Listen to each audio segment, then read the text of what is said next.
कोल्हापुरातील महादेवी हत्तीणीबाबत आज फडणवीसांनी बैठक बोलावली। नांदेडी मठाचे विश्वस्त बैठकीसाठी दाखल। राजू शेट्टींसह कोल्हापुरातील लोकप्रतिनिधींना बैठकीचं निमंत्रण। विधिमंडळातील मारहाण प्रकरणामध्ये विशेषाधिकार समिती ॲक्शन मोडवर। 15 दिवसात उत्तर द्या। पडळकर आणि आव्हाडांना नोटीस। मरीन ड्राईव्ह पोलिसांकडून अहवाल विधिमंडळाकडे सादर। सूत्रांची माहिती। ठाकरे बंधू महापालिका एकत्र लढण्यावर राऊतांचे सकारात्मक संकेत। एकत्र लढण्यावर ठाकरे बंधू चर्चा करणार। संजय राऊतांची प्रतिक्रिया। एनडीएच्या बैठकीमध्ये पंतप्रधान मोदींचा सत्कार। ऑपरेशन सिंदूरच्या यशाबद्दल एनडीएच्या खासदारांकडून मोदींचा सन्मान। इंडिया आघाडीच्या बैठकीमुळे भीती निर्माण झाल्यानं आजची एनडीएची बैठक। पीओके ताब्यात घेतलं असतं तर आम्हीही सत्कार केला असता। संजय राऊतांची टीका।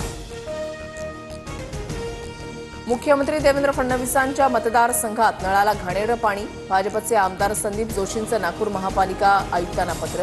तक्रार करूनही समस्या सुटत नाहीत। गुरुवारी गढूळ पाणी घेऊन आम्ही मनपावर येणार। संदीप जोशी यांचा इशारा।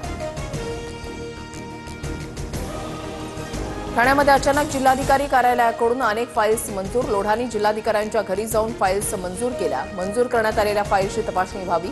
मनसेच्या अविनाश जाधव यांचा मंगलप्रभात लोढांवर आरोप। सचिन खरात यांनी घेतली उपमुख्यमंत्री अजित पवारांची भेट। कोथरूड तरुणी मारहाण प्रकरणी भेट घेतली असल्याची माहिती। अजित पवारांच्या देवगिरी निवासस्थानी भेट।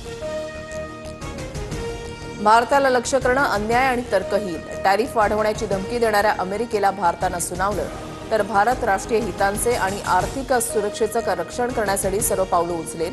परराष्ट्र मंत्रालयाची प्रतिक्रिया। अनिल अंबानींना ईडीचं समन्स। आज चौकशीला हजर राहण्याचे आदेश। मनी लॉन्ड्रिंग प्रकरणामध्ये चौकशी करण्यात येणार।